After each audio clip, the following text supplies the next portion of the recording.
ভালো হন। ভালো হতে বংশ লাগে না, ভালো হতে বংশ লাগে না, ভালো হতে সাদা রং লাগে না, ভালো হতে পয়সা লাগে না। আল্লাহ বংশ দেখেন, আল্লাহ রং দেখেন, আল্লাহ পয়সা দেখেন। আল্লাহ বা যদি রং দেখতে, ও বান্দানেরা, আল্লাহ বা যদি পয়সা দেখতেন, আল্লাহ পাক যদি বান্দাদের বংশ দেখতেন, আল্লাহ পাক যদি বান্দার ঘর বাড়ি দেখতেন, আল্লাহ পাক যদি বান্দার সোসাইটি দেখতেন, তাহলে কি হতো? হযরতে বেলাল রাদিয়াল্লাহু তাআলা আনহু জীবনও কোনোদিন অত উঁচু দরের সাহাবা হতে পারতেন না। কথা ঠিক কিনা ভুল? বেলালের কি ছিল? পয়সা ছিল, গায়ের রংটা খুব সুন্দর ছিল, বংশটা খুব ভালো ছিল। কথা বলেন না? বেলালের ঘর কি মক্কায় ছিল, মদিনায় ছিল, কোথায় ছিল? বলে হাবশ।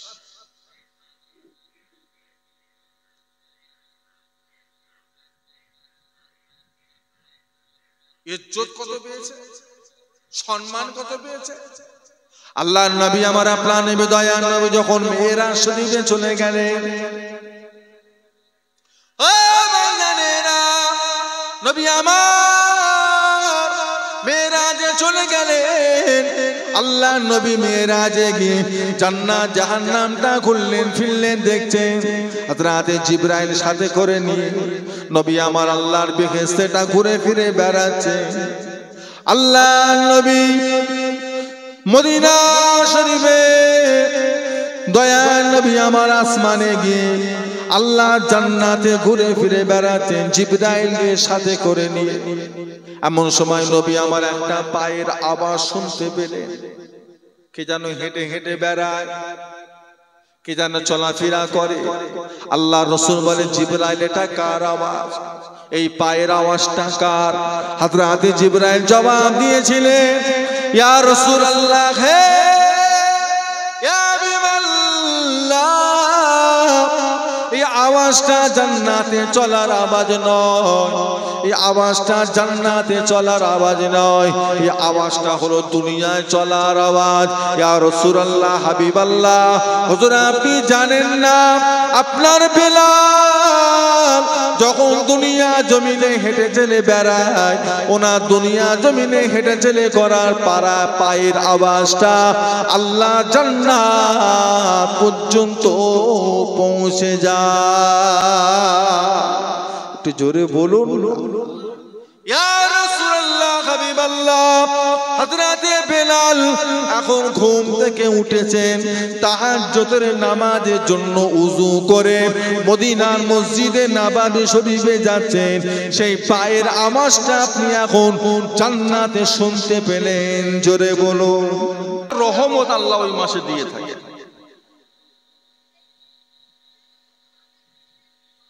এই মাসটা আল্লাহর মাস, তারপরও এই মাসে যদি আমরা এক খতম কোরআন শরীফ পড়ি, আমরা এক খতম কোরআন শরীফেরই সওয়াব পাবো।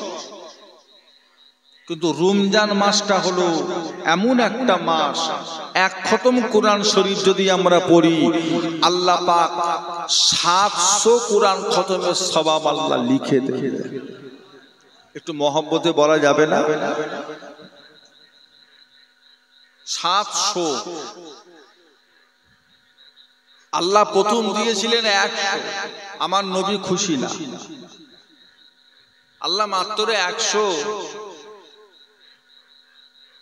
আল্লাহ বলে, যান হাবিব, আমি আল্লাহ সওয়াবের পরিমাণটা 700 করে দিলাম।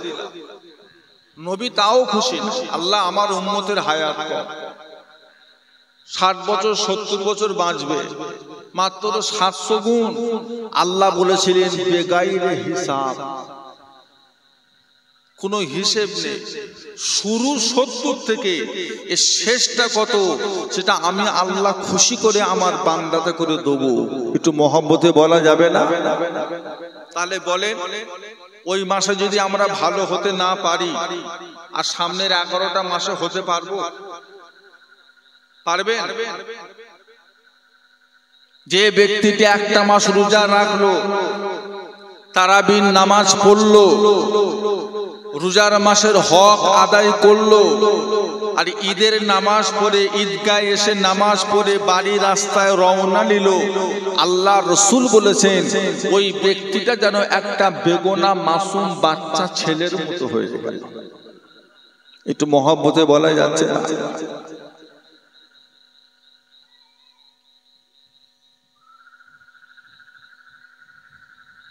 আমার নবী সারা জীবন উম্মতে করে দোয়া করেছে, উম্মত উম্মত করে নবী সারা জীবন কেঁদেছে।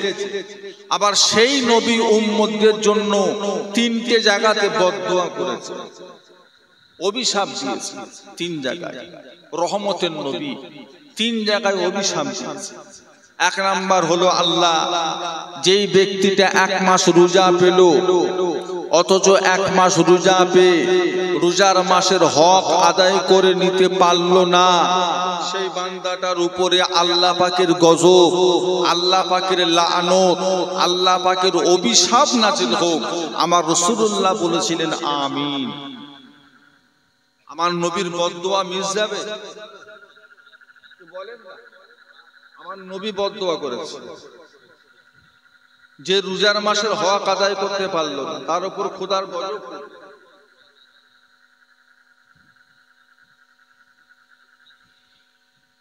যদি আল্লাহ হায়াতে বেঁচিয়ে রাখে তো আবার সামনের বছর, আর যদি আল্লাহর হুকুম হয়ে যায়, কি হলো, হয়ে গেল। যদি আল্লাহর হুকুম হয়ে যায় আর রোজা পাবো, রোজা আসবে না তা নয়, রোজা আসবে। আমরা মারা যাবার পরে রোজা আসবে না, শবে বারাত আসবে না, লাইলাতুল কদর আসবে না, মুহররম আসবে না, শবে মেরাজ আসবে না, আসবে। কিন্তু ওই সমস্ত রাতে, ওই সমস্ত দিনে, ওই সমস্ত মাসে আমরা আর কোনো ইবাদত বান্দেগি করতে,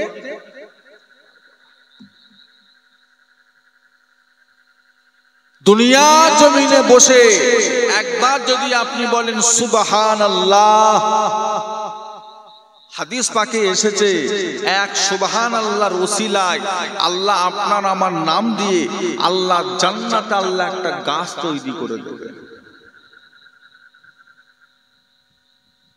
আর এই সুবহানাল্লাহটা যদি আমি আপনি কবরে যাওয়ার পরে প্রতিদিন যদি 2000 বার করেও যদি পড়ি, তাতে আর একটা নেকিও বলেন না।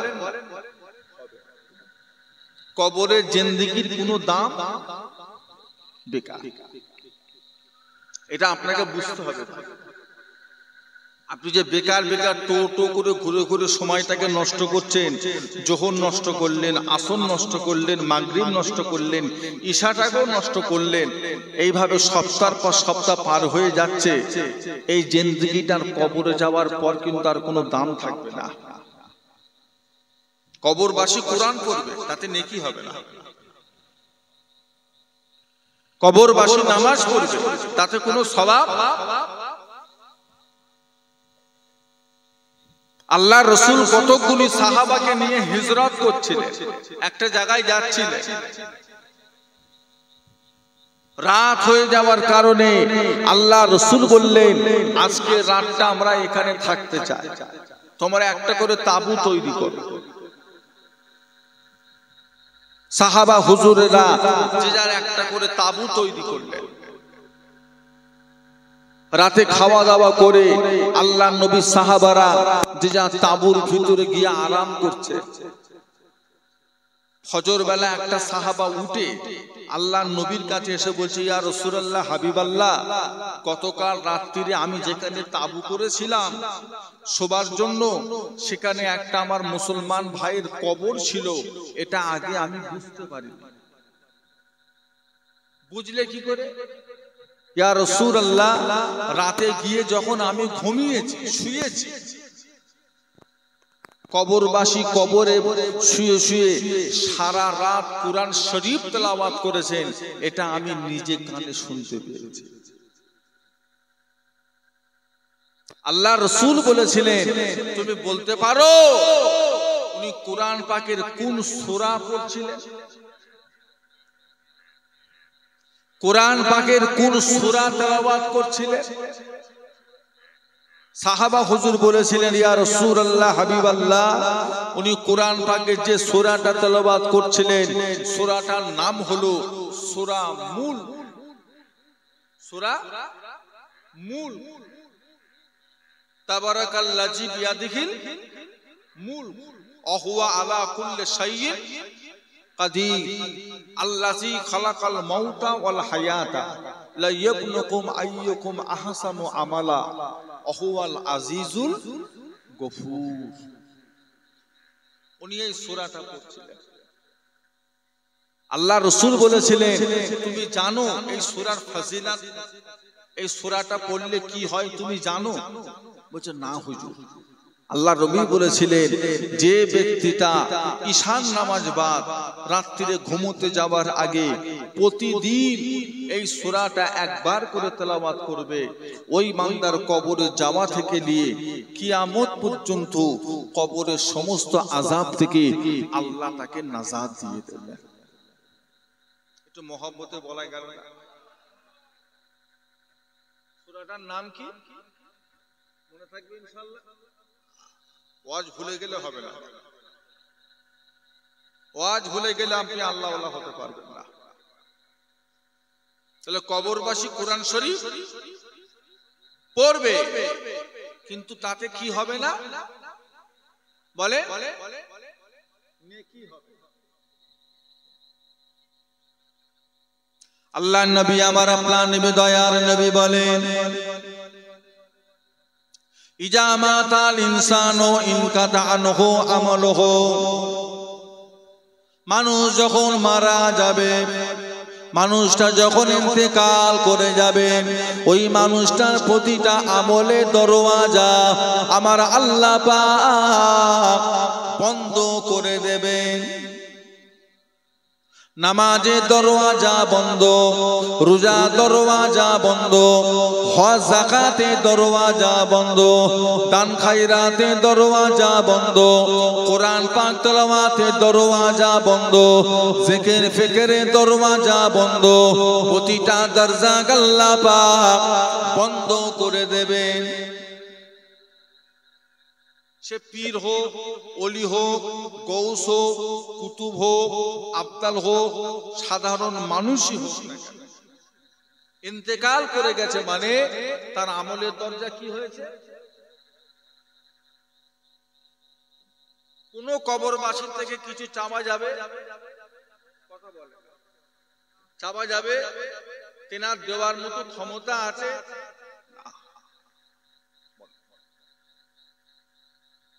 আপনি তেনার ওসিলা দিয়ে দোয়া চান, আল্লাহ আপনার মাহবুব বান্দার ওসিলায় আমার দোয়াটা কবুল করলেন। আপনি এই দোয়াটা করতে পারেন। ডাইরেক্ট গিয়ে বলবেন হুজুর আপনি দেন, আপনি ব্যবস্থা করে দেন, আপনি আমার কাছ থেকে উদ্ধার করে দেন, দাদা হুজুর, নাউজুবিল্লাহ। ঈমান থাকবে? ঈমান থাকবে?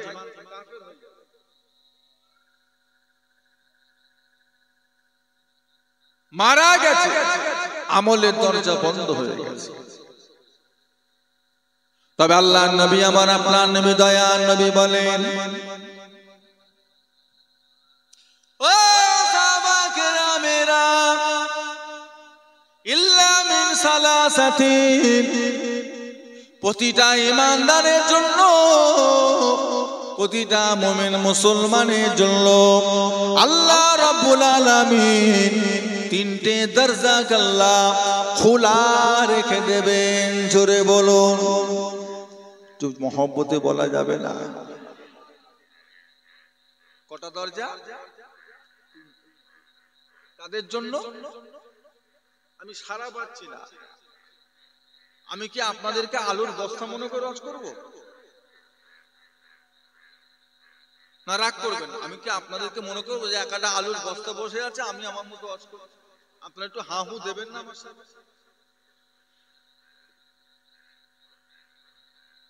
কাদের জন্য? কাদের লেগে তিনটে দরজা? ইমানদার। হ্যাঁ, মাথায় রাখতে হবে, ইমানদার। এবার ইমানদার কাকে বলে? মাথায় টুপি পরলে ইমানদার, মুখে দাঁড়িয়ে রাখলে ইমানদার, শরীরে জুব্বা পরলে ইমানদার। ইমানদার কাকে বলে? মাথায় টুপি তো শিয়ারাও পরে না? যারা কাদিয়ানি তারা তো মুখে দাঁড়িয়ে রাখে, মুতাজিলা তারাও তো জুব্বা পরে। কি হয়েছে? আল্লাহ নবী যে ৭৩টা দলের কথা বলেছে, টুপি জুব্বা পাগড়ি সবার কাছে থাকবে না থাকবে না? তার মধ্যে কটা দল জান্নাতে যাবে? তাহলে দাড়ি টুপি জুব্বাটা ব্যাপার নয়, এটা ইমানদারের লেবাস। ইমানদার আলাদা জিনিস। ইমানদার কাকে বলা হবে? ইমানদার বলতে কাকে বোঝানো হয়েছে? আমানতু বিল্লাহি ওয়া মালাইকাতিহি ওয়া কুতুবিহি ওয়া রাসূলিহি ওয়াল ইয়াউমিল আখির ওয়াল কদরি খাইরিহি ওয়া শাররিহি মিনাল্লাহি তাআলা ওয়াল বা'সি বাদাল মাউত। এই কটা জিনিস অন্তরে বিশ্বাস করা, মুখে স্বীকার করা এবং কাজে করে দেখিয়ে দেওয়া, তাকে বলা হবে। আমি ব্যাখ্যাটা যাচ্ছি না, এই ৬টা জিনিস।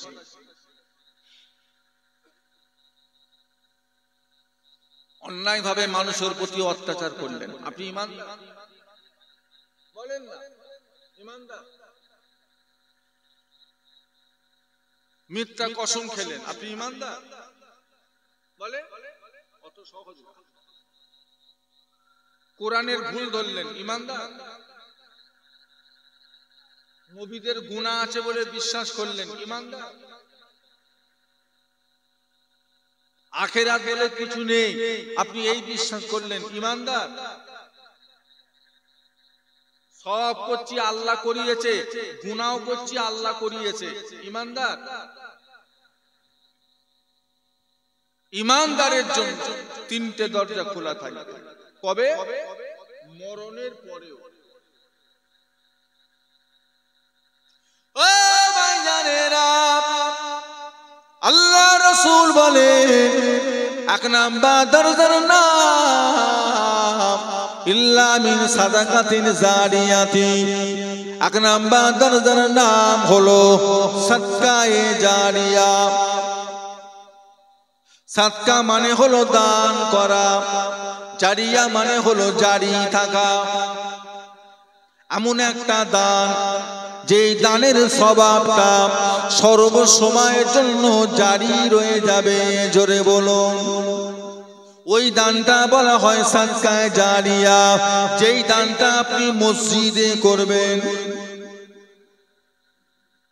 ও ভাইজানেরা, এই মসজিদে ২০০, ৫০০, ১০০০, ২০০০ দান করলেন, ১০টা মার্বেল কিনে দিলেন, ৫ বস্তা সিমেন্ট মাটি কিনে দিলেন, মসজিদের প্লাস্টারটা করে দিলেন, মসজিদে ৪টে পাখা লাগিয়ে দিলেন, মুসল্লিদের উযু করার জন্য একটা উযুখানা করে দিলেন, একটা ঈদগাহ করে দিলেন, একটা পুকুর খনন করে দিলেন, পুকুরে একটা ঘাট করে দিলেন, মানুষের পানি খাওয়ার জন্য একটা কলের ব্যবস্থা করে দিলেন, মানুষ বসে একটু আরাম পাবে, 2টো গাছ বসিয়ে গেলেন।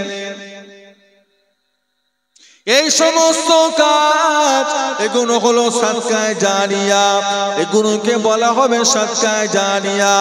আপনার রেখে যাওয়া দান থেকে, আপনার রেখে যাওয়া জিনিস থেকে দুনিয়ার মানুষ যতদিন উপকার পাবে, প্রতিটা দিনের সওয়াব, প্রতিটা ওয়াক্তের সওয়াব আল্লাহ রাব্বুল আলামিন, আপনি কবরে শুয়ে থাকবেন, সওয়াবটা আল্লাহ পাক আপনার কবরেও পৌঁছে দেবেন। জোরে বলুন তো, মহব্বতে বলুন। সাদকায়ে ও বাবাজি, এইরকম কিছু দান আমাদের প্রত্যেকটা মানুষের জন্য কিছু না কিছু করে যাওয়ার দরকার আছে না? আপনার আওকাত অনুযায়ী, আপনার সামর্থ্য অনুযায়ী যতটুকু আপনি পারবেন। এই মসজিদটা এখন 70 বছর নামাজ চলে, 70 বছর সওয়াব আপনার কবর। এই ঈদগাহে এখন 100 বছর নামাজ চলবে, এই 100 বছরের সওয়াবটা আপনার কবরে যাবে। আপনার রেখে যাওয়া ওই সানের ঘাট, এই পুকুর, মানুষ জীবনকে জীবন ব্যবহার করবে, প্রতিটা দিনের সওয়াব আল্লাহ আপনার কবরে পৌঁছে দেবেন। একটু মহব্বতে বলা যাবে না? কারোর আশায় কবরে যাওয়া, নিজে কিছু করে যাওয়া। আপনি যদি এই আশায় যান যে আমি কবরে পালাবো আর ইমাম সাহেব প্রতিদিন সওয়াব পৌঁছে দিয়ে আসবে, আপনার ধারণা ভুল, ঠকে যাবে। আপনি যদি এই আশায় কবরে যান আমি কবরে চলে যাব আর আমার ছেলে ফুলে গিয়ে আমার কবরের সামনে দাঁড়িয়ে দাঁড়িয়ে রব্বে হামহুমা কামা রব্বায়ানি সাগীরা, আল্লাহ আমার বাপের গুনাহ মাফ করে দাও, এইভাবে প্রতি সপ্তাহে সপ্তাহে দোয়া চেয়ে আসবে, আপনার আশা ভুল, চিন্তা ভাবনা ভুল, যাবে না, যাবে না। ও আপনার মরার পরে 1-1.5 মাস যাবে, ভুলে যাবে। বলেন আপনি আপনার আব্বার কবরে মাসে কবার যান? আপনি বলেন। আপনার দাদু, আপনার দাদি, তাদের কবরে মাসে আপনি কবার যান? একবারও না। সত্য কথা বলেন, একবারও। 2 মাসে হয় না, 3 মাসে হয় না, 6 মাসে একবার, বছরে 2 থেকে 3 বার। তা আপনি যদি আপনার বাপ দাদুর কবরে যদি বছরে 3 বার যান, আপনার ছেলে আপনার কবরে মাসে কবার যাবে? বলেন, কবার গিয়ে কেঁদে কেঁদে দোয়া চাইবে আপনার জন্য? তাহলে ওদের আশায় কবরে যাওয়া যাবে না নিজে কিছু করে যেতে হবে? আমার দাদু জান আলা হযরত ছোট হুজুর কেবলা রহমাতুল্লাহ আলাইহি বলতেন, বাবা নিজের চুলকানি নিজে চুলকাও। হাসির কথা নয়, নিজের চুলকানি নিজে চুলকাও, আরাম পাবে, শান্তি পাবে। ওই চুলকানি যদি অন্য কেউ চুলকে দেয় ওই শান্তি পাবে না। হয় খুব জোরে চুলকাবে, চামড়া তুলে ফেলবে, আর না হলে আস্তে আস্তে চুলকাবে যাতে তোমার শান্তি হচ্ছে না। তার থেকে ভালো একটা হাত পাকার ডাঁটি নিয়ে জামার ভেতর ঢুকিয়ে যদি ঘষি কিছুটা হলেও শান্তি পাবো। আমি চুলকানো শেখাতে আসিনি, আমার বলার উদ্দেশ্য হলো নিজের কবরের মাল সাবান নিজের সাথে করে নিয়ে যাও। কারোর আশায় কবরে যাওয়া যাবে, ঠকে যাবে। সপ্তাহে 7 দিন না হলো সপ্তাহে একটা দিন আমাদের তাহাজ্জুদের নামাজ পড়ার দরকার আছে না? না, এটা আমার সাথে কথা বলে। আমি 7 দিন বলি, যারা 7 দিন পরে পড়ুক আলহামদুলিল্লাহ, যারা একদমই পড়ছে না 40, 42, 45 হয়ে গেল, এবার সপ্তাহে তাহাজ্জুদের নামাজ একটা দিন হলো পড়ার দরকার আছে না? না, সপ্তাহে একটা দিন, সে জুমার দিন হোক কি বৃহস্পতিবার হোক কি সোমবার হোক কি মঙ্গলবার হোক, যে কোনো একটা দিন সপ্তাহে পরে। 40 পার হয়ে গেল মানে অর্ধেক গেল না অর্ধেকের বেশি গেল? 40 পার হয়ে গেছে মানে যতদিন বেঁচেছে আর সামনে ততদিন বাঁচবো না। এবার তো নিজেকে একটু তৈরি করুন আখিরাতের জন্য, কবরের জন্য। থাকবেন কি করে? গ্রামবাসী তো ভূতে গাছে মাটি দিয়ে চেপে চাপে দিয়ে চলে আসে, যা তুই তোর বুঝে লিখে যা। এইবার কি হবে?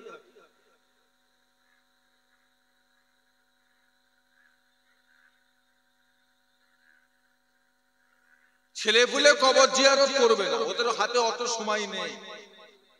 পরিবেশের অবস্থা দেখছেন না, এরা আল্লাহকে ফাঁকি দিচ্ছে, নামাজ পড়ছে না, এরা আপনাকেও ফাঁকি দেয়। এরা সৃষ্টিকর্তাকে যখন ফাঁকি দিচ্ছে, এরা মা বাপকেও ফাঁকি দেবে না দেবে না? ফাঁকি দেবে।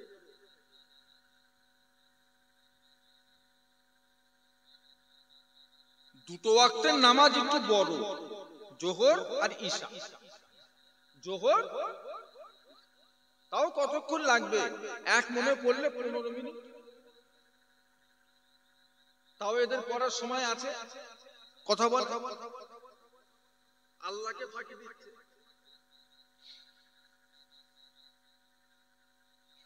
আবার এখনকার ছেলেরা মোবাইল টোবাইল পেয়ে এমন এমন ওয়াজ শুনছে, এমন এমন বক্তাদের ভক্ত হচ্ছে, এমন এমন কথা শুনছে যা আপনার বাপ দাদা জীবনও শোনেন, আপনিও জীবনে শোনেন। মসজিদে ইমাম সাহেব সালাম ফিরানোর পরে সম্মিলিত একসঙ্গে মোনাজাত করা বেদা। তারাবির নামাজ 20 রাকাত পড়া বেদা। জানাজার নামাজ পড়ে দোয়া করা বেদা। কানে পড়ছে না পড়েন? আমরা যে ইমামে আজম আবু হানিফা রহমতুল্লাহ আলাইহিকে আমরা যে মানি, বলছে এনাকে মানাটাও বেদা।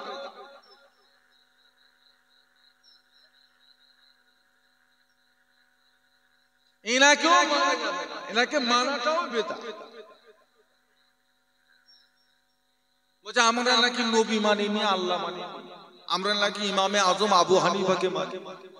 বলুন আস্তাগফিরুল্লাহ।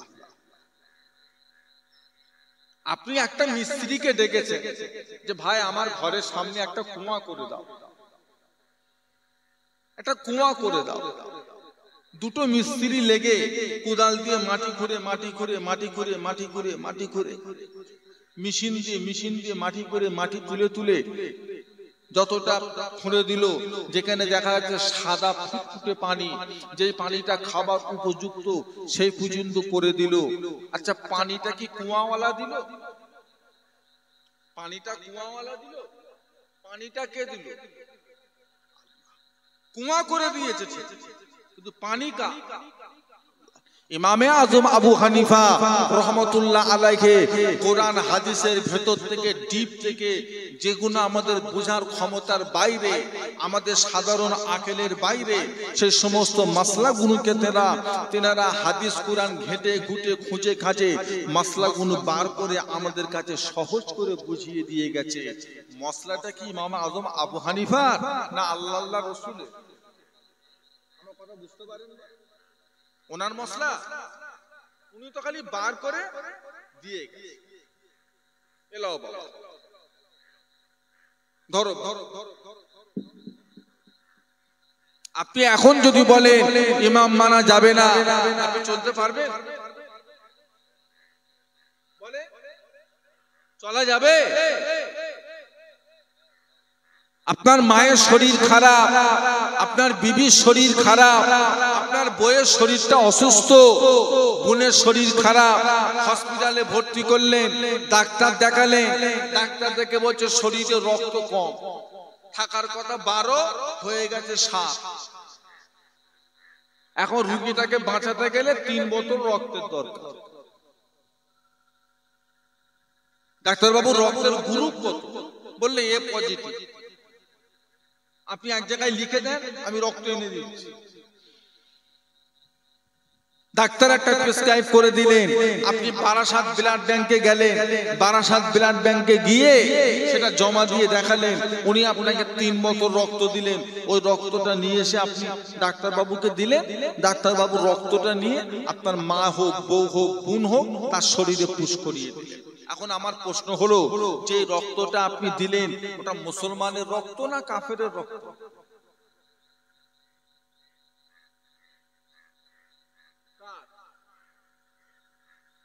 আপনারা কি বিরক্ত হচ্ছে? রক্তটা কার? ইমানদারের রক্ত না বেঈমানের রক্ত? ওই যে পরের রক্তটা, অজানা রক্তটা আপনার মায়ের শরীরে দিলেন, এই দেওয়াটা শরিয়া সম্মত হালাল হলো না হারাম হলো? চলবে না চলবে না?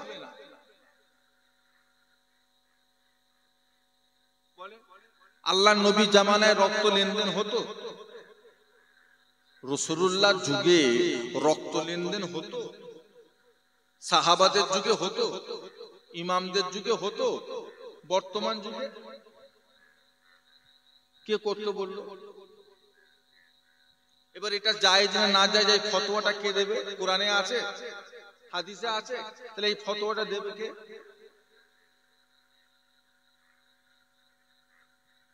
শরিয়াতের মাসলা হলো মসজিদের ইমাম থাকবে আগে আর মুসল্লি থাকবে পিছনে। পিছনে যেতে যেতে যদি দু চারটে কাতার যদি মসজিদের নিচেও হয়, তাদের নামাজ হবে না হবে না?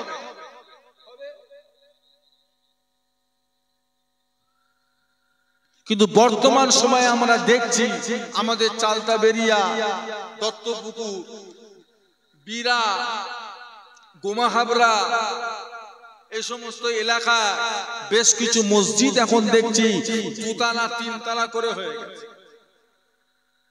সেখানে গিয়ে দেখি ইমাম সাহেব নিচে আর মুসল্লি সাহেব ইমামের মাথায়।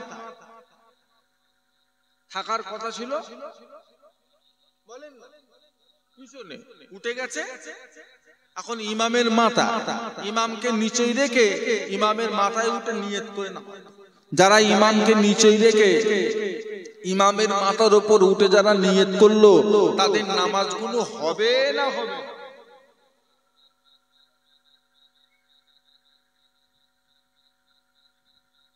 বলে হবে না হবে? রাসূলুল্লাহর যুগে দুতলা মসজিদ ছিল? বলেন না। আল্লাহর নবীর জামানায় দুতলা মসজিদ ছিল। সাহাবাদের যুগে, ইমামদের যুগে, বর্তমান যুগে কে করতে বললো? কে করতে বললো?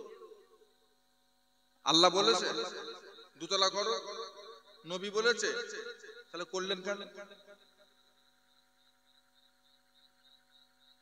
কে করতে বললো? আপনার নামাজ হবে? ইমামকে নিচে রেখে উপরে উঠে যাচ্ছেন, নামাজ হবে? তাহলে এই জামানায় এসে যদি আপনি বলেন আমি ইমাম টিমাম মানি না, আপনি চলতে পারবেন? আমি তো দুটো বললাম, এরকম 2000 মাসলা বলা যায়।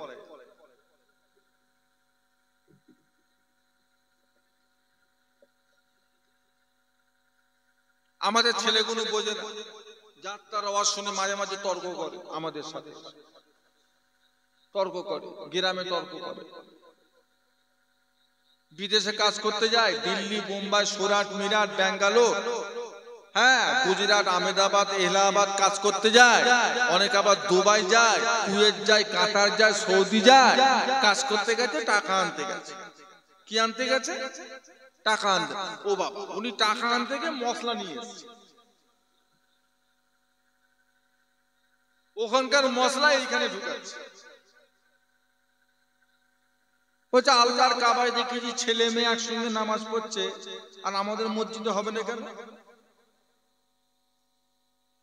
তার সাথে কি মিলাচ্ছে?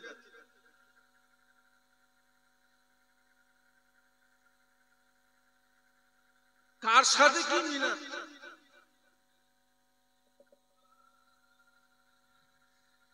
ওকে বিদেশে পাঠিয়েছে কি করতে? ও আনছে কি? মশলা। বাপদাদা 14 পুরুষ সারা জীবন নাভির নিচে হাত বেঁধে নামাজ পড়ে কবরে ঢুকে গেল। ও বিদেশি নামাজ শিখে দেশে শিখে এই রকম করে নামাজ, বিদেশি নামাজ। বাপদাদা সব ভুল।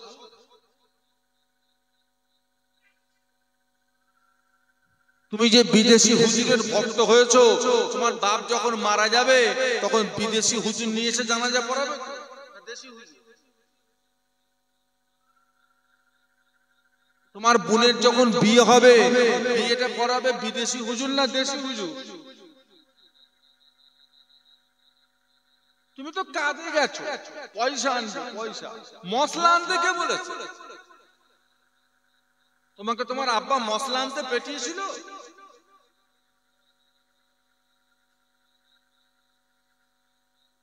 আমার ভাই জানেরা, আমল কম হোক, আকীদা ঠিক রাখে। আমরা হলাম হানাফি। আমরা কি? আমরা শুধু মুসলমান।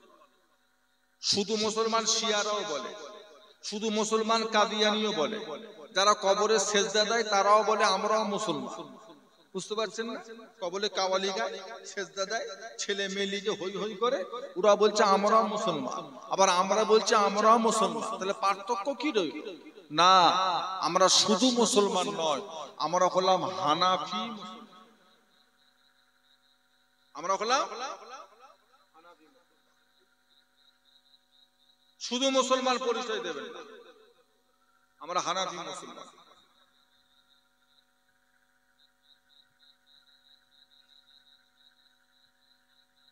ছেলে তৈরি করে, জিয়ারত করা শেখা, নামাজ পড়া শেখা। আজকে জুমার দিন গেল, আজকে কি দিন গেল? জুমার দিন। মসজিদে গেছে, 2 রাকাত পড়েছে, বেরিয়ে মসজিদ ফাঁকা। 90% মসজিদ।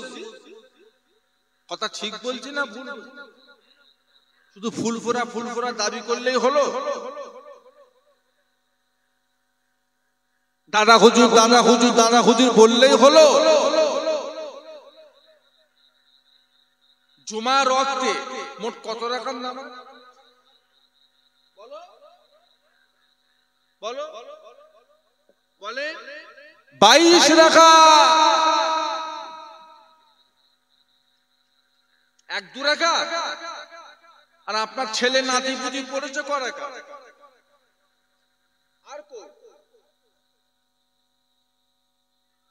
আর নামাজ লাগবে না লাগবে না? এখন বাপ যদি 2 রাকাত পড়ে পালায়, ছেলে কি করবে?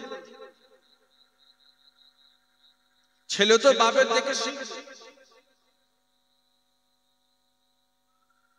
বাপও হয়েছে ফাঁকিবাজ, ছেলেও হয়েছে ফাঁকিবাজ। তাহিয়াতুল উযু করা কার? বলেন। মসজিদে ঢুকেই যে নামাজটা পড়তে হয়, তাহিয়াতুল উযু করা কার? দুখুলুল মসজিদ করা কার? কাবলাল জুম্মা করা কার?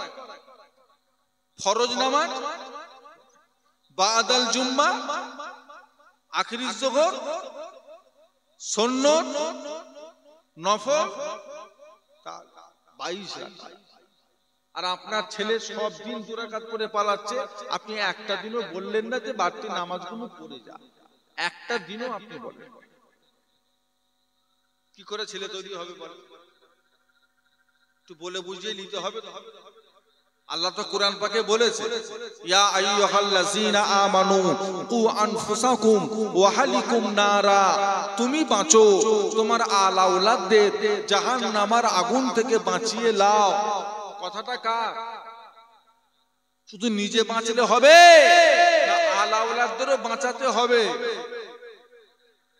যতটুকু আল্লাহ আপনাকে দায়িত্ব দিয়েছেন, 4টে ছেলে 2টো মেয়ে, যতটুকু দায়িত্ব দিয়েছে, এতটুকু সম্পর্কে কিয়ামতের ময়দানে আপনাকে জিজ্ঞাসা করা হবে না হবে? গ্রামের প্রধান, গ্রামবাসী সম্পর্কে জিজ্ঞাসা করা হবে না হবে? তুমি খাচ্ছ বিরিয়ানি আর তোমার পাড়ায় একজন না খেয়ে মরছে, এই বিষয়ের উপর গ্রামের মেম্বারকে, প্রধানকে কিয়ামতে আল্লাহ ধরবে না ধরবে? ধরবে না? তোকে দায়িত্ব দিয়েছি, পালন করিস নি কেন? ওই পাড়ার তোকে হেড করেছিল। তাহলে আপনি আপনার ঘরের গার্জেন, আপনি আপনার ছেলে পুলে যদি ঠিকঠাক মতো না চলে, ভুলভাল হয়ে যদি কবরে যায়, কিয়ামতে আল্লাহ আপনাকে ধরবে না ধরবে? তাহলে আপনি ভুল করছেন। জুমার দিনে 2 রাকাত করে মসজিদ থেকে নামতে দেওয়া যাবে না, নামাজ পড়, বাড়তি নামাজ পড়।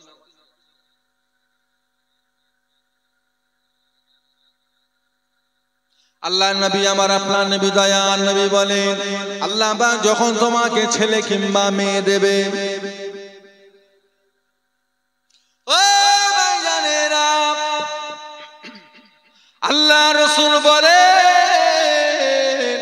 যখন আল্লাহ পাক ছেলে কিংবা মেয়ে দেবে, মা বাবার উপর আল্লাহ তরফ হইতে 3টে কাজ আল্লাহ পাক ফরজ করে দিয়েছে। 1 নাম্বার কাজ, তোমার ছেলে মেয়েদের সুন্দর দেখে একটা নাম রাখো, যেই নামের মানেটা বড় ভালো হবে, নামটা শুনতে বড় ভালো লাগবে, সুন্দর দেখে একটা নাম রাখো। এটা হলো মা বাবার প্রথম দায়িত্ব। দুনিয়াতে এমনও মা বাবা আছে এই দায়িত্বটাও পালন করতে পারে না।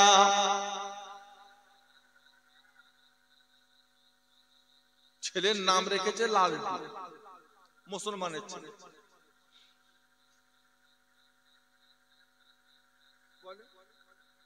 ছেলের নাম রেখেছে পিন্টু, মুসলমান।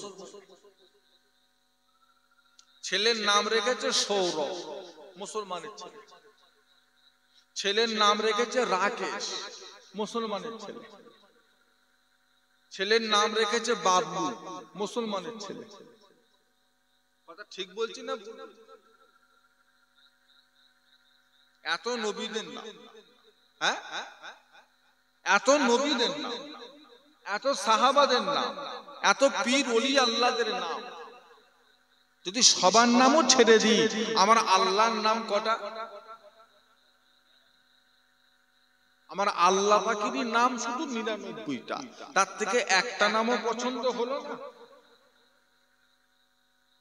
আব্দুল সবুর, আব্দুল গফুর, আব্দুল জব্বার, হ্যাঁ, আব্দুল সামাদ, আব্দুল কাইয়ুম, এই নামগুলো ভালো লাগে না? যতবার আপনি আব্দুল কাইয়ুম বলে আপনার ছেলেকে ডাকবেন, ততবার আল্লাহর নাম নেওয়ার জন্য আপনার স্বভাব হবে না?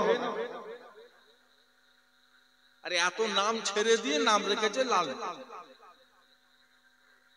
বলো, দায়িত্ব পালন করতে পেরেছে?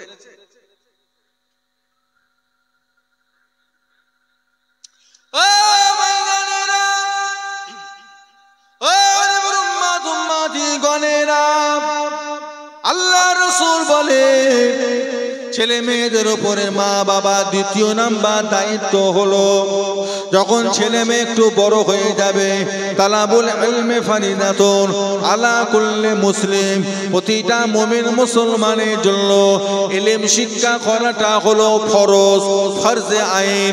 প্রতিটা মা বাবা দায়িত্ব আপনার ছেলে মেয়েকে কোরআন পাকের তালিম দেওয়া, মাসলা মাসাইলের শিক্ষা দেওয়া, এটা প্রতিটা মা বাবার জন্য আল্লাহ পাক এটাকে ফরজ করে দিয়েছে।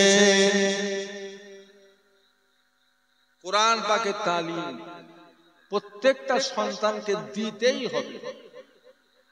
মাসলা মাসাইলের শিক্ষা প্রতিটা মা বাপ তার সন্তান ছেলে মেয়েকে শিখাতেই হবে।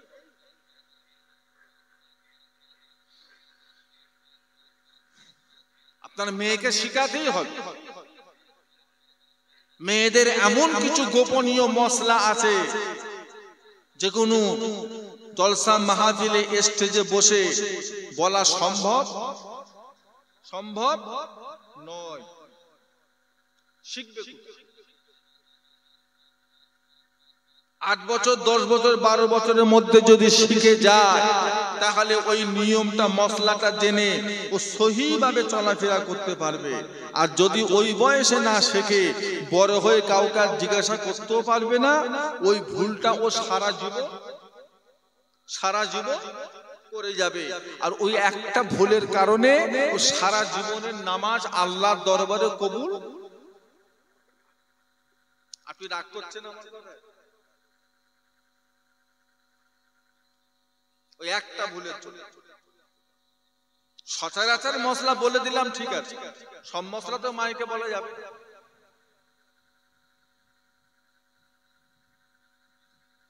মেয়েরা যখন নামাজ পড়বে তাতে খোপা বাঁধুক আর খোপা ছাড়ুক আর যাই করুক, শরীরে যখন নামাজ পড়বে একটা চুল যদি বাইরে থাকে ওই মহিলাটার নামাজ আল্লাহর দরবারে কবুল। এই মশলা বলা যাবে, এটা আম মশলা বলা যাবে। একটা মহিলার শরীর খারাপের ব্যাপার, মাসে মাসে শরীর খারাপ হয়, 10 দিন পার হয়ে যাচ্ছে, তখনও শরীর খারাপটা দেখা দিচ্ছে, তখনও কি নামাজ মাফ বলে? তখনও কি রোজা মাফ?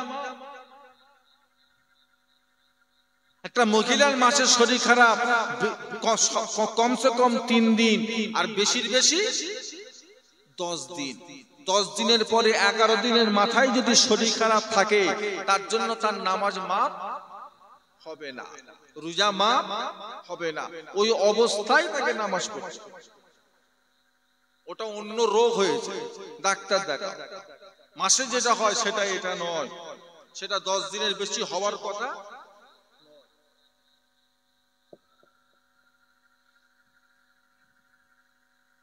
আপনার ছেলেকে কিছু মশলা শেখাতে হবে।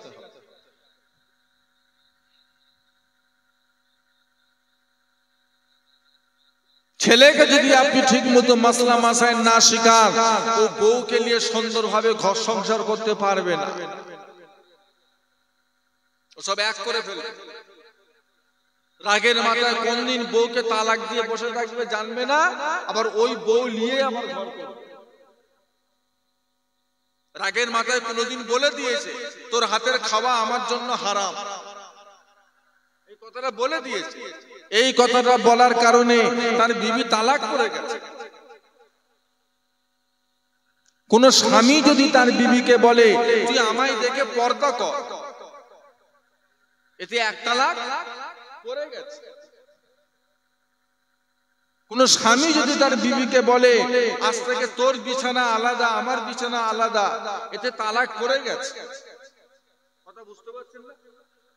কোন বিবি যদি রাগের মাথায় বলে তুমি আমাকে ছেড়ে দাও, কোন বিবি যদি স্বামীকে রাগের মাথায় বলে তুমি আমাকে ছেড়ে দাও, স্বামী যদি উত্তরে বলে যা আমি তোকে ছেড়ে দিলাম, এতে তালাক করে গেছে। তালাক কথা উচ্চারণ করার দরকার নেই, এই কথার দ্বারা তালাক হয়ে গেছে। আপনার ছেলেকে কিছু মশলা শেখাতে হবে না? আপনারা কি রাগ করছে, বিরক্ত হচ্ছে? দোয়া করে দেবো বলেন না?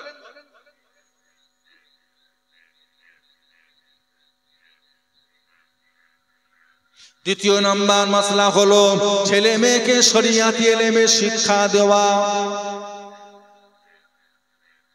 ও ভাইজানেরা, 3 নাম্বার, ছেলে মেয়ে যখন বড় হয়ে যাবে বিয়ে শাদীর কাজটা সমাধান করে দাও। ও বাড়িতে রাখা যাবে না, যে কোনো মুহূর্তে বিপদ ডেকে আনবে। যে কোনো মুহূর্তে আপনার মেয়ের পা স্লিপ খেয়ে যেতে পারে, যে কোনো মুহূর্তে আপনার ছেলেটা বড় হয়ে গেছে পা স্লিপ খেয়ে যাবে, গুনাহ করে ফেলবে, অন্যায় করে ফেলবে, জিনা করে ফেলবে। তা তো ছেলে যেমন গুনাহগার হবে, মা বাপও গুনাহগার হবে। বিয়ে দিয়ে দাও। পাশে পাড়ায় গিয়ে অন্যায় করে বসবে, জুতোর মালা পরে গোটা পাড়া ঘুরাবে। বাপের ইজ্জত থাকলো, বাপের সম্মান থাকলো, তার থেকে ভালো বিয়ে দিয়ে। বয়স হচ্ছে, একদিন ঘুম থেকে উঠে দেখবেন ঘরের সামনে একটা জোয়ান যুবতী মেয়ে এসে বসে আছে। কি রে, কে মা? তো বাড়ি কোথা থেকে এসেছে? না আপনি আমাকে চেনেন, আপনার ছেলেকে দেখে। কি ব্যাপার আমাকে বলে? না আপনার ছেলের সঙ্গে আমার 2 বছরের সম্পর্ক, 15 দিন হলো ফোন তুলছে না। আমাকে বিয়ে করবে বলে কত জায়গায় ঘুরিয়েছে ফিরিয়েছে, একসঙ্গে ঘুরিয়েছি ফিরিয়েছি, এখন আর ফোন তুলছে না। এখন আমার দাবি আমি ওকে বিয়ে করব, আমি আপনার ঘরের সামনে থেকে উঠবো না। ঠেলা বুঝবো। হচ্ছে না হচ্ছে এসব ঝামেলা বাবা ইজ্জত সম্মানের লাগার থেকে বাবা দিয়ে দিয়ে বাবা ঝামেলা মিটিয়ে হ্যাঁ বলছে হুজুর খাওয়াবে কি? খাওয়াবার মালিক আপনিও না, আপনার ছেলেও না। কে? ওমা মিন দাব্বাতিন ফিল আরদে ইল্লা আলাল্লাহি রিজকুহা। খাওয়াবার মালিক হলো, ঠিক ব্যবস্থা করে রেখে দিয়েছে, ও চিন্তা আপনার করতে হবে না ইনশাআল্লাহ। সে ব্যবস্থা আল্লাহ করে রেখে দিয়েছে। যদি আপনি তিনটে দায়িত্ব পালন করতে পারেন, মা বাবার মরণের পরে ছেলে মেয়েরা চারটে কাজ তারা পালন করবে।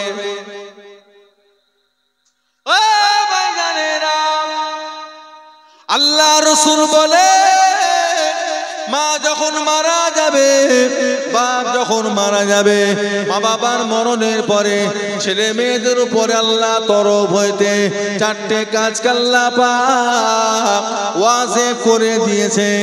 এক নাম্বার কাজ হলো মা বাপ যখন মারা যাবে, মা বাবার লাশটা গোসল দাও, কাফন পরিয়ে দাও, জানাজার নামাজ পড়ে মাঠে মনজুর করে দাও। দ্বিতীয় নাম্বার কাজ হলো মা বাপ যদি কিছু ঋণ করে যায়, ধার করে যায়, ঋণটা পরিশোধ করে দাও। তিন নাম্বার কাজ হলো মা বাপ যদি কিছু ওসিয়াত করে যান, ওসিয়াতটা পালন করে দাও।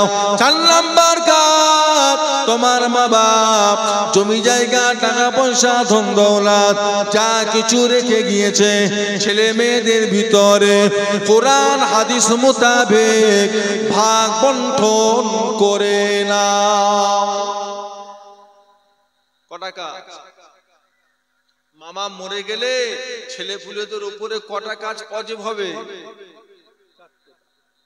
এক নাম্বার গোসল দাও, কাফন পরাও, জানাজার নামাজ পড়ে মাটি মনজুর করে দাও।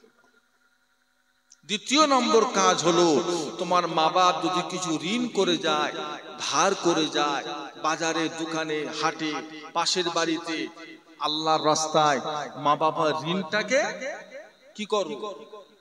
পরিশোধ করো। যদি তুমি এটা মনে করো বাপ মরে গেছে, ও ঋণ আর শোধ করে লাভ নেই, তুমি ভুল করছো। তোমার বাপ একদিন ধরা পড়বেই। কথা বলে পড়বে না? ধরা পড়া। সেই দিন তোমার বাপের আর টাকা দিয়ে ঋণ শোধ করার মতো ক্ষমতা নেই। সেই দিন তোমার বাপের নামাজ, রোজা, জিকির, কোরআন তেলাওয়াত, দান খায়রাত করে যে সওয়াবটুকু পেয়েছিল, ওই সওয়াবটুকু দিয়ে সেদিন ঋণ শোধ করতে হবে। দিয়ে দাও। ভালো ছেলের মতো বাপের ঋণ শোধ করে দাও, ভালো মেয়ের মতো মায়ের ঋণ শোধ করে দাও। তিন নাম্বার কাজ হলো তোমার বাপ যদি ওসিয়াত করে, বাপের ওসিয়াতটাকে পালন করে দাও। চার নাম্বার কাজ হলো জমি জায়গা টাকা পয়সা যা কিছু রেখে গেছে, আসবাবপত্র জিনিসপত্র, দু ভাই তিন বোন, তিন বোন চার ভাই নিজেদের কোরআন হাদিস মোতাবেক ভাগ বন্টন। মেয়েরা পাবে এক ভাগ আর ছেলেরা পাবে দু ভাগ। মেয়ে পাবে এক ভাগ, ছেলে পাবে দু ভাগ। আবার মেয়েরা যদি কষ্ট পায় যে আমাদের এক ভাগ কেন, আমাদের কম কেন, তোমাদের কম নয়, তোমরা বাপের থেকেও পাবে, আবার স্বামীর থেকেও পাবে। বাপের থেকেও পাবে, আবার স্বামীর থেকেও পাবে। তোমাদের মাশাআল্লাহ অনেক হয়ে গেল। আর আমরা ছেলে, আমরা শুধু কার থেকে পাবো? আমরা শুধু কার থেকে পাবো? বইয়ের থেকে পাবো? কার থেকে? শুধু বাপ। যা পাবো বাপের থেকে, আর কারোর থেকে না। আর মেয়েরা পাবে দু জায়গা থেকে, বাপের থেকেও পাবে, স্বামীর থেকেও পাবে। আল্লাহ রাসূল আমার আপনার নবী দয়ার নবী বলে, মানুষ মারা যাবে, মানুষ ইন্তেকাল করে যাবে, মানুষের মরণের পরে তিনটে দরজা ঈমানদারের খোলা রয়ে যাবে। ও বান্দারা, এক নাম্বার দরজা দরজা হলো সাদকায়ে জারিয়া, দ্বিতীয় নাম্বার দরজা হলো আমলে সালেহ। আমলে সালেহ, আপনি নামাজ পড়েছেন, 5 জনকে নামাজ পড়িয়েছেন, আপনি রোজা রেখেছেন, 10 জনকে রোজা রাখিয়েছেন, আপনি জিকির করেন, 5 জনকে জিকির করা শিখিয়ে দিয়েছেন, আপনি কোরআন পড়তে জানেন, 5 জনকে কোরআন পড়া শিখিয়ে দিয়েছেন, আপনি দান খায়রাত করেন, 10 জনকে করা শিখিয়ে দিয়েছেন। ও ভাইজানেরা, আল্লাহ রাসূল বলেন, আমার আপনার নবী দয়ার নবী বলেন, বাবা তুমি মারা যাবে, তোমার একটা কবর হয়ে যাবে। যাদেরকে তুমি নামাজ পড়া শিখিয়েছো, যাদেরকে তুমি রোজা রাখা শিখিয়েছো, যাদেরকে তুমি দান খায়রাত করা শিখিয়েছো, যাদেরকে তুমি কোরআন শরীফ পড়া শিখিয়ে দিয়েছো, তোমার মরণের পরে তারা যতদিন নামাজ পড়ে যাবে, যতদিন রোজা রেখে যাবে, যতদিন কোরআন পড়ে যাবে, প্রতিটা দিনের সওয়াব, প্রতিটা ওয়াক্তের সওয়াব আল্লাহ রাব্বুল আলামিন তোমার কবরে শুইয়ে শুইয়ে আমার আল্লাহ পাক সওয়াবটা তোমাকেও মিলাতে থাকবেন। জোরে বলো, একটু জোরে বলো। উনি নামাজ পড়ে যে সওয়াব পাবে, তুমি নামাজ শিখিও সমপরিমাণ সওয়াব কবরে শুয়ে পাবে। একটু মহব্বতে বলা যাবে, কিছু শিখিয়ে যা, ছেলেপুলেকে শিখিয়ে যা, নাতিপুতাকে শিখিয়ে যা, গ্রামবাসীকে শিখিয়ে যা। পাশের ব্যক্তির নামাজটা ভুল পড়ছে, হ্যাঁ আমরা হানাফি, আমরা হাত বাঁধবো নাভির ওপরে না নাভির নিচে? কথা বলে নাভির নিচে। এবার একটা লোক হাত বেঁধেছে নাভির ওপরে, তার এটা ভুল হচ্ছে। তাকে কানে কানে বলে নামাজের শেষে, তুমি হাতটা নাভির নিচে বাঁধো, ভুল হচ্ছে। একটা লোক সেজদায় গেছে, হাতের আঙুল থেকে নিয়ে হাতের কোণই পর্যন্ত পুরো জমিনে ঠেকিয়ে দিয়েছে। আপনি নামাজ পড়তে পড়তে লক্ষ্য করলেন পাশের ব্যক্তিটা এইভাবে নামাজ পড়ছে। নামাজ শেষে সালাম ফিরিয়ে কানে কানে বলেন, তোমার নামাজটা ভুল হচ্ছে, এতটা ঠেকলে হবে না। কতটা? কতটা? কবজি, কবজি, হাতে কবজি, আর এখান থেকে এই পর্যন্ত উঁচু হয়ে থাকবে, এটা জমিনে ঠেকবে না, তোমার ভুল হচ্ছে। এই যে আপনি মশলাগুলো, তাকে দুটো মশলা, ছোট ছোট দুটো মশলা যে শিখিয়ে দিলেন, সে এই ভুলটা শিখে সঠিক আমলটা যতদিন করে যাবে, ততদিন আপনি কবরে শুয়ে সওয়াবটা পেতে থাকবেন। একটু মহব্বতে বলা যাবে না, কিছু শিখিয়ে যাবে। আবার নিজে লটারি কেটেছে, 5 জনকে কাটা শিখিয়েছে।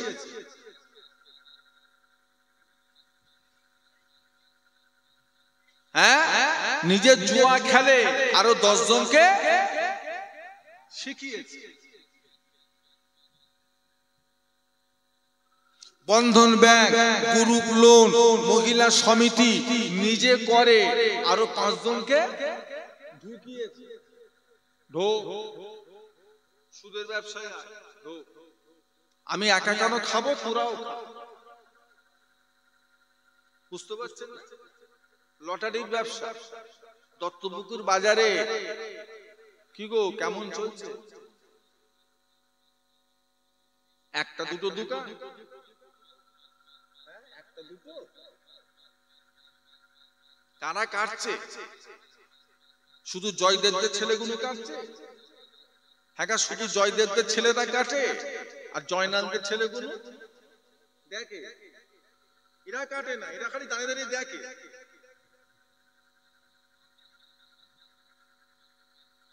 কি হলো?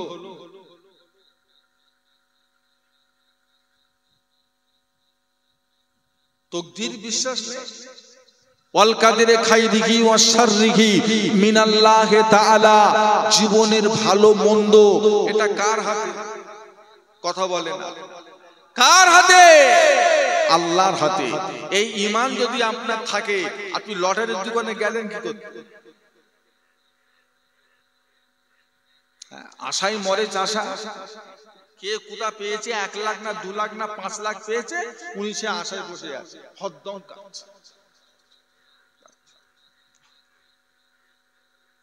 ফকির হয়ে 500 টাকা রোজগার করলো খেটে খুটে, মাঠে খেটে খুটে, রোদে মাথার ঘাম পায়ে ফেলে, এই গরমে, জ্যৈষ্ঠী মাসের গরমে খেটে খুটে 500 টাকা রোজগার করে উনি আবার 200 টাকা লটারি কেটে বসে।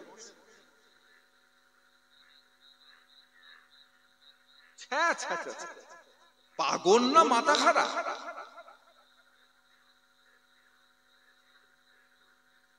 ওটা হালাল না হারাম? কথা বলেন। যদি কিছু পান, 500, 1000, 2 লাখ, 5 লাখ যদি পান, ছেলে ফেলে নিয়ে সব হারাম খাবে। তকদিরের উপরে আপনি সন্তুষ্ট না? আল্লাহ আপনার তকদিরে যতটুকু যা রেখেছে এর উপর আপনি সন্তুষ্ট না সন্তুষ্ট নন? একটু হ্যাঁ, সন্তুষ্ট না সন্তুষ্ট? আম্বানি হবে?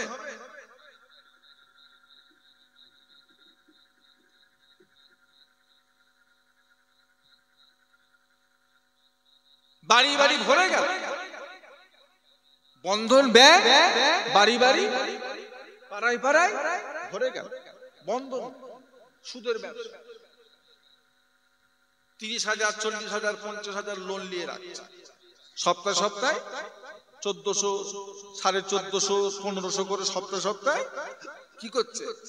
লোন শোধ করছে, সুদের ব্যবসা। হালাল না হারাম? কথা বলে। কি হচ্ছে?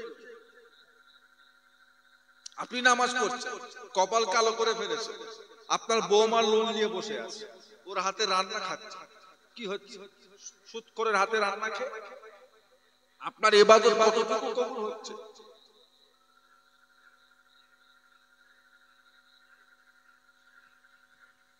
কত বরকত আছে?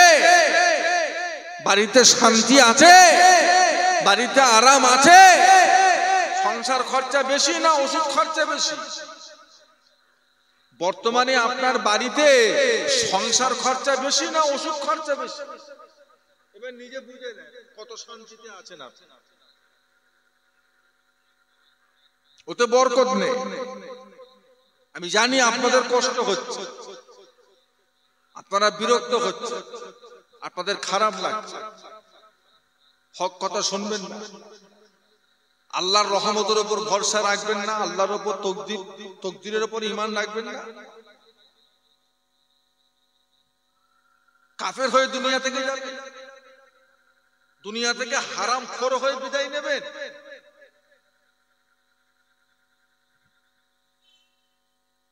এতটুকু তো জোর গলায় বলতে পারবো, ডাল ভাত খেয়েছি, আলু ভর্তাতে ভাত খেয়েছি, সামান্য নুন দিয়ে পানি দিয়ে সাদা ভাত খেয়েছি, তবে হারাম মুখে তুলিনি, এতটুকু বলার ক্ষমতা তো রাখতে হবে।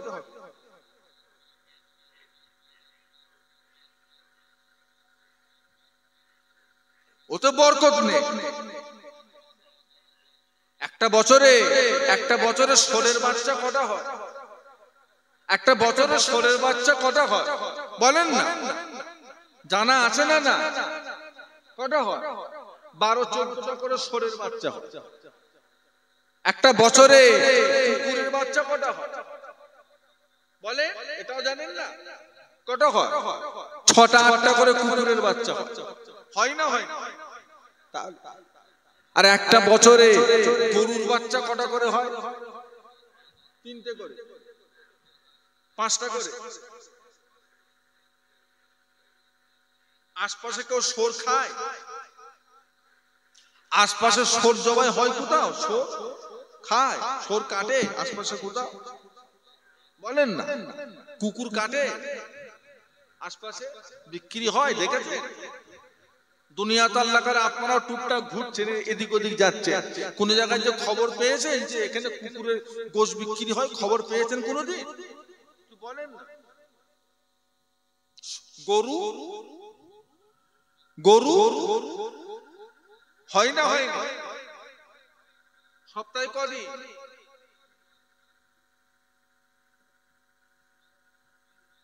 সপ্তাহে 7 দিনই। 7 দিন চিন্তা করে দিনে কটা করে দিনে দুটো একটা তিনটা হচ্ছে না হয়নি শুধু 24 পরগনার লোকই গরু খায় আর তো খায় আর কেউ খায় কলকাতার লোকেরা মেট্রোপলিটন লোকেরা হাওড়া জেলার লোকেরা হুগলি জেলার লোকেরা মেদিনীপুর বাঁকুড়া পুরুলিয়া বীরভূম মুর্শিদাবাদ মালদা দিনাজপুর খায় শুধু পশ্চিমবাংলাটাই খায় আর তো কেউ খায়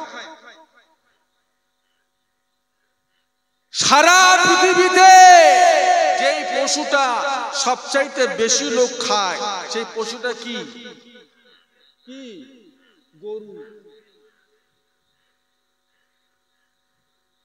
বাংলাদেশ খায় না পাকিস্তান খায় না কাবুল খায় না আফগানিস্তান খায় না তাহলে বছরে বাচ্চা কটা দেয় আর কুকুর কটা দিচ্ছে সরে কটা দিচ্ছে হ্যাঁ বরকত কাতে আর কথা বলে না বরকত কাতে সরের বাচ্চাই বরকত না কুকুরের বাচ্চাই বরকত না গরুর বাচ্চাই বরকত সারা বছর তো মাশাআল্লাহ যা খাবার খাচ্ছি আবার কুরবানির হাট শুরু হয়ে গেছে হাটে গিয়ে দেখবেন আল্লাহ এখনো এত গরু তা সারা বছর খেলুন কি এখনো এত গরু মাথায় হাত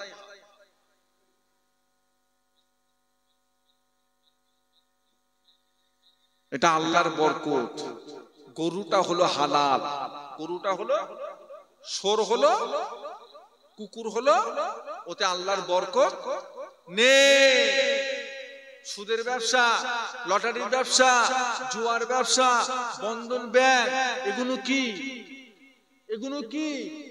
এগুলো হলো হারাম এতে বরকত কথা বলেন ভালো হন আমার উপর রাগ করবেন না আপনি আমার দাদা পীরের সিলসিলার মানুষ আপনি মুজাদ্দিদুজ্জামান ফুরফুরার পীর আবু বকর সিদ্দিক রহমাতুল্লাহ আলাইহিকে আল্লাহর ওলি বলে মানেন না আপনি এই দলের মানুষ না মানুষ আমি সেই খানদানের ছেলে আমি আপনাদের ছেলে আমি আপনাদের ভাই আমি আপনাদের বন্ধু হালাল খান শরীরে হালাল খুন পয়দা করে এর মজা আলাদা হালালের উপর চলেন এর বরকত আলাদা হারাম ওতে শান্তি নেই কুকুর 6টা করে বাচ্চা দিতে পারে কুকুর 6টা করে বাচ্চা দিতে পারে এই পাড়ায় যদি 3টে যদি মেদি কুকুর থাকে এক একটা কুকুরের যদি 6টা করে বাচ্চা হয় 3 6 18টা আবার যদি 1 বছর পরে আবার যদি 6টা করে দেয় 18 দুগুণে 36টা 36টা বাচ্চা যদি গ্রামে ঘরে গ্রামের লোকের ঘর থেকে বেরোতে পারবে 36টা কুকুর যদি পাড়ায় ঘরে বাইরে বেরোতে পারবে বেরোতে গেলে হাতে লাঠি কিন্তু না 36টা বাচ্চা থাকে না 6টা করে বাচ্চা দেয় ঠিকই কিন্তু বছরের শেষে দেখবেন 2টো কি 3টে কি 4টে কথা ঠিক কিনা আর গেল আপনারা কি মেরে পুঁতে দিয়েছেন গেল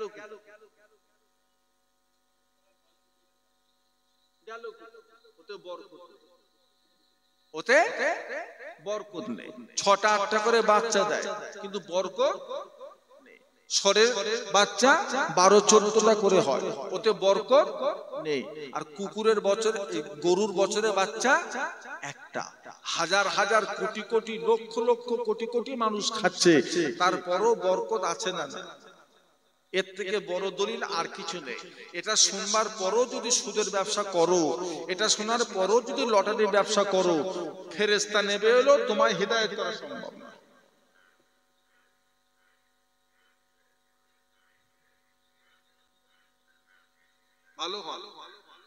ভালো হতে বংশ লাগে না ভালো হতে বংশ লাগে না ভালো হতে সাদা রং লাগে না ভালো হতে পয়সা লাগে না আল্লাহ বংশ দেখেন আল্লাহ রং দেখেন আল্লাহ পয়সা দেখেন আল্লাহ বা যদি রং দেখতে ও বান্দানেরা আল্লাহ বা যদি পয়সা পয়সা দেখতেন, আল্লাহ পাক যদি বান্দাদের বংশ দেখতেন, আল্লাহ পাক যদি বান্দার ঘর বাড়ি দেখতেন, আল্লাহ পাক যদি বান্দার সোসাইটি দেখতেন, তাহলে কি হতো? হযরতে বেলাল রাদিয়াল্লাহু তাআলা আনহু জীবনও কোনোদিন অত উঁচু দরের সাহাবা হতে পারতেন না। কথা ঠিক কিনা ভুল? বেলালের কি ছিল? পয়সা ছিল, গায়ের রংটা খুব সুন্দর ছিল, বংশটা খুব ভালো ছিল। কথা বলেন না? বেলালের ঘর কি মক্কায় ছিল, মদিনায় ছিল, কোথায় ছিল? বলে হাবশ।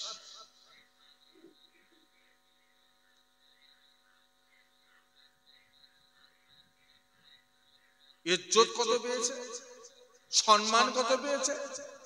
আল্লাহর নবী আমার আপনার নবী দয়ার নবী যখন মেরাজ শরীফে চলে গেলেন, ও বান্দানেরা, নবী আমার মেরাজে চলে গেলেন। আল্লাহর নবী মেরাজে গিয়ে জান্নাত জাহান্নামটা ঘুরলেন ফিরলেন দেখছেন। হযরতে জিবরাইল সাথে করে নিয়ে নবী আমার আল্লাহর বেহেশতেটা ঘুরে ফিরে বেড়াচ্ছে। আল্লাহর নবী মদিনা শরীফে দয়ার নবী আমার আসমানে গিয়ে আল্লাহ জান্নাতে ঘুরে ফিরে বেড়াতেন জিবরাইলকে সাথে করে নিয়ে। এমন সময় নবী আমার একটা পায়ের আওয়াজ শুনতে পেলেন। কে যেন হেঁটে হেঁটে বেড়ায়, কে যেন চলাফেরা করে। আল্লাহ রাসূল বলে, জিবরাইল এটা কার আওয়াজ? এই পায়ের আওয়াজটা কার? হযরতে জিবরাইল জবাব দিয়েছিলেন, ইয়া রাসূলুল্লাহ, হে ইয়া হাবিবাল্লাহ, এই আওয়াজটা জান্নাতে চলার আওয়াজ নয়, এই আওয়াজটা জান্নাতে চলার আওয়াজ নয়, এই আওয়াজটা হলো দুনিয়ায় চলার আওয়াজ। ইয়া রাসূলুল্লাহ, হাবিবাল্লাহ, হুজুর আপনি জানেন না আপনার বেলাল যখন দুনিয়া জমিনে হেঁটে চলে বেড়ায়, ওনার দুনিয়া জমিনে হেঁটে চলে করার পায়ের আওয়াজটা আল্লাহ জান্নাত পর্যন্ত পৌঁছে যায়। একটু জোরে বলুন, ইয়া রাসূলুল্লাহ, হাবিবাল্লাহ। হযরতে বেলাল এখন ঘুম থেকে উঠেছেন, তাহাজ্জুদের নামাজের জন্য ওযু করে মদিনার মসজিদে নববী শরীফে যাচ্ছেন। সেই পায়ের আওয়াজটা আপনি এখন জান্নাতে শুনতে পেলেন। জোরে বলুন। বংশ লাগে? আল্লাহর নবীর বড় সাহাবা হচ্ছে আবু বকর, ওনার পায়ের আওয়াজ জান্নাতে গেছে। বলেন, ওমর ফারুকের গেছে, উসমান গনির গেছে, হযরত আলী কাররামাল্লাহু ওয়াজহাহু ওনার পায়ের আওয়াজ গেছে। কার গেছে? কার গেছে? বেলাল, কালো বেলাল, হাবশি বেলাল। নিজের ঘরটুকুও নেই, এক কাটা জমিও নেই, থাকতো কোথা? আসহাবে সুফা, গরিবদের থাকার স্থান, মুসাফির খানা। নবী আমার দুনিয়া জমিনে চলে এলেন। ও বান্দানেরা, নবী আমার দুনিয়া জমিনে চলে এসে হযরতে বেলালকে কাছে ডাকলেন। বেলাল এখানে আসে। হযরতে বেলাল হাজির হলে আল্লাহর নবী জিজ্ঞাসা করে, বেলাল কি আমল করো বলো? বেলাল তুমি কি আমল করো বলো? হযরতে বেলাল কোনো জবাব দেন না। ইয়া রাসূলুল্লাহ, হাবিবাল্লাহ, আমি গরীব মানুষ, আমি আর কি আমল করব? আল্লাহর নবী বলেন, না, তুমি কিছু আমল করো বেলাল। আমি রাসূলুল্লাহ তোমার পায়ের আওয়াজটা আল্লাহ জান্নাতে শুনতে পেয়েছি, বেলাল কি আমল করো বলো? হযরতে বেলাল জবাব দিয়েছিলেন, ইয়া রাসূলুল্লাহ, ইয়া হাবিবাল্লাহ, আমি বেলাল তেমন কিছু কিছু আমল করি নাই, তবে একটা কাজ আমি করি, যেই কাজটা হলো আমি বেলাল যখন নাপাক হয়ে যায়, আমি বেলালের উযু যখন নষ্ট হয়ে যায়, আমি বেলালের যখন উযুটা ভেঙে যায়, সাথে সাথে আমি উযুটা আদায় করে নিই, সাথে সাথে উযুটা আদায় করে নিয়ে মদিনার মসজিদে নববী শরীফে গিয়ে আমি বেলাল 2 রাকাত তাহিয়াতুল উযুর নামাজ পড়ে থাকি। জোরে বলুন, একটু জোরে বলুন। আল্লাহ রাসূল বলেছিলেন, বেলাল তোমার এই নামাজটা আল্লাহর বড় পছন্দ, তোমার 2 রাকাত তাহিয়াতুল উযুর নামাজের জন্য আল্লাহ তোমার পায়ের আওয়াজ আল্লাহর জান্নাত পর্যন্ত পৌঁছে দিয়েছেন। একটু মহব্বতে বলা যাবে না? বংশ লাগে ভালো হতে, বংশ লাগে না, পয়সা লাগে না ভালো হতে, গায়ের রং লাগে না ভালো হতে, ভালো সোসাইটি লাগে না ভালো হতে, পাকা ঘর লাগে না, মন লাগে। মনটা ঠিক বুঝলে? আল্লাহ আমাদেরকে হেফাজত করে, ইমানে আমলে কায়েম রাখে। আল্লাহ পাক আমাদের নসিবে খাতেমা বিল খায়র নসিব করেন, বলুন আল্লাহুম্মা আমিন। আল্লাহ আমাদের হালালে তৌফিক দেন, বরকত দেন, বলুন আল্লাহুম্মা আমিন। আমার ভাইজানেরা, মুক্তাসার করলাম, ইতি করলাম, একটা বাজতে চলতে এখন সকলে একটু আসেন আমাদের এই ছোট্ট তালবেরিয়া আজকে গ্রামের মাহফিল থেকে সোনার মদিনা শরীফে আমার রাসূল পাক সাল্লাল্লাহু আলাইহি ওয়াসাল্লামের দরবারে একটু সালামের নজরানা পাঠিয়ে দিই। সকলে একটু উঠে দাঁড়ান, একটু সালাম পড়িয়া নবী সালাম।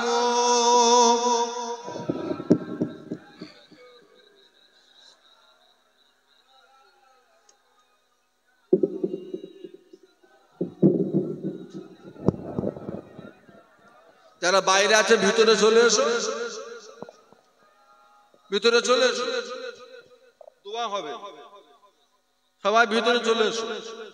কমিটি ভাইরা দুজন স্টেজে এসো। তালা আল বদরু আলাইনা মিন শানিআতিল বিদাঈ ওয়াজাবা শুকরু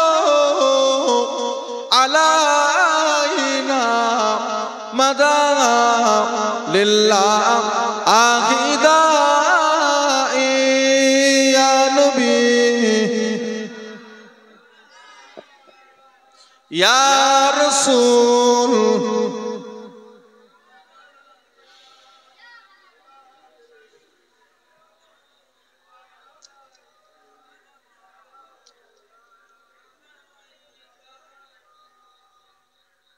পড়িল আল্লাহ আর বাণী, পোহালো দুঃখে আয়ের রজনী, হইল জগৎ নুরানি, আমেনার নয়ন ওনের মনি, ইয়া নবী ইয়া রাসূল